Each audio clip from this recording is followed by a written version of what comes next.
కవిత్వంలో చాటు పద్యాలు చాలా ప్రధానమైనటువంటివి. బాగుంటాయి కూడా, తమాషాగా ఉంటాయి. కవులు వాళ్ళకి కలిగినటువంటి కష్ట నష్టాల్ని, అవమానాల్ని, లేదా ఇతర కవులని విమర్శించడానికో, తమను విమర్శించినటువంటి కవులకి సమాధానం చెప్పడానికనో ఈ చాటు పద్యాలను ఉపయోగించుకునేవారు. ఇందులో మర్మగర్భంగా కొన్ని, నింద చేస్తూ కొన్ని ఉండేవి. పెద్ద పెద్ద కవులైతే డైరెక్ట్గా చెప్పేసేవారు. మామూలు కవులైతే దేనిని అడ్డం పెట్టుకుని చెప్పేవారు. వేములవాడ భీమకవి, శ్రీనాథుడు, తిరుపతి వెంకట కవులు ఇలాంటి వాడు చాలామంది ఈ చిట్టు కవిత్వం చెప్పడంలో, చాటువులు చెప్పడంలో చాలా దిట్టలన్నమాట వీళ్ళందరూ కూడా. వీళ్ళలో శ్రీనాథుడు కూడా ఒకడు. ఈ శ్రీనాథుడు 13-14 శతాబ్దాలకు చెందినవాడు. అప్పట్లో ఈయన పల్నాటి సీమకు వచ్చాడు. అక్కడ పరిస్థితులు ఈయనకి నచ్చలేదు. నాగరికత ఇంకా ఏమీ లేదు, అక్కడ మనుషులు కూడా ఈయనకి నచ్చలేదు. అంతా కూడా అనాగరికంగా తోచింది ఈయనకి. చెప్పాడు పద్యాలు, ఆయన అంగడయోర లేదు, ఇలాగా చిన్న చిన్న రాళ్ళు చిల్లర దేవుళ్ళు, ఇలాగా ఆ పల్నాటి సీమకు వచ్చేసరికి అక్కడ ఓ రాత్రి ఈయన ఒకళ్ళ ఇంట్లో ఆతిథ్యం పొందాడు. ఆతిథ్యం ఇచ్చిన వాళ్ళు భోజనం కూడా ఈయనకి నచ్చలేదు. పాతబడిపోయినటువంటి గోళ్ళు, మాసిన బట్టలు, ఇలా కూడా ఆయన పద్యాల్లో చెప్పుకుంటూ వచ్చాడు. అయితే మొత్తానికి ఆ కూడిన ఆ భోజనం ఈయన చెయ్యలేకపోయాడు. చెయ్యలేక ఓ పద్యం వ్యంగ్యంగా చెప్పాడనమాట. పుల్ల సరోజనేత్ర అల పూతన చన్నుల చేదు ద్రావినాడటంచు అల్ల దవాగ్ని మింగినాడటంచును నిక్కెదవేళ తింత్రిని పల్లవయుక్తమౌ నుడుకు పచ్చలి శాఖము జొన్న కూటితో మెల్లన నొక్క ముగ్ధ దెగమింగువు నీ పసగాన నయ్యడు. ఓ శ్రీకృష్ణ, నువ్వు ఆ పూతన చనుపాలు దాగాను, ఆ విషం దాగాను, లేదంటే అడవిలో కార్చిచ్చును మింగేశాను అంటూ గొప్పలు చెప్పుకోవడం కాదు.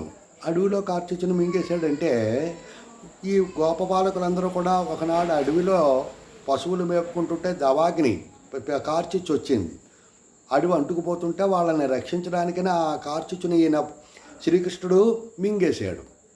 అలాంటి పనులన్నీ కూడా చేసావని గొప్పలు చెప్పుకుంటున్నావు నువ్వు.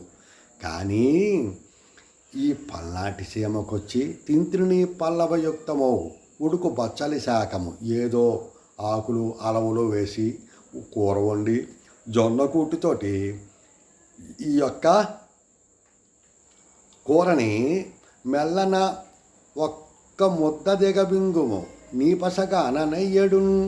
ఈ యొక్క కూడు కనుక నువ్వు తింటే అప్పుడు చెప్పు, నీ గొప్పతనం నేను ఒప్పుకుంటాను అంటే అంత ఘోరంగా ఉందన్నమాట ఆ యొక్క భోజనం. ఇదే కవి పాపం కొన్నాళ్ల తర్వాత ఈయన్ని పోషించేటటువంటి కవులందరూ కూడా రాజులు ఓడిపోయారు, లేకపోయారు. ఈయన పాపం ఈ ఉన్న డబ్బంతా ఈయన విలాసాలకి వైభవాలకి ఖర్చు అయిపోయింది. పేదరికం వచ్చేసింది. ఆఖరికి ఈయన ఏదో 4-5 ఎకరాలు కౌలుకు తీసుకుంటే ఈయన దురదృష్టం ఏంటో కానీ 2-3 ఏళ్ళు వర్షాలే లేవు. అప్పుడు పంటలన్నీ కూడా ఎండిపోతున్నాయి. ఈయనేమో పన్ను కట్టాలయ్యే, రాజులేమో నిర్దయగా ఈయన మీదకి పన్నులు కట్టకపోతే జైల్లో పెట్టేస్తూ ఉంటున్నారు. అప్పుడు ఈయన పరమేశ్వరుడి మీద ఒక పద్యం చెప్పాడు. యావని సిరిగనవానికి చెల్లును తరుణులు 16,000 దగ పెండ్లాడన్ తిరిపెమునకిద్దరేలా పరమేశ గంగ విడుము పార్వతిజాలున్. ఓ పరమేశ్వర, సిరిగలవానికి చెల్లును తరుణులు 16,000 దగ పెండ్లాడన్. డబ్బులున్నవాడికి ఎంతమంది అయినా భార్యను వాడు పెళ్లి చేసుకోవచ్చు. వాడు పోషించేటటువంటి శక్తి ఉంటుంది. విష్ణుమూర్తి ఉన్నాడనుకో, ఆయనకి లోటే ఉంది. లక్ష్మీదేవి సాక్షాత్తు ఆయనకి చెల్లుతుంది. నువ్వేమో శ్మశానంలో ఉంటావు, చేత్తో భిక్ష పాత్ర అడుక్కునేవాడివి, భిక్షమెత్తుకుంటావు. నీకిద్దరు ఎందుకయ్యా?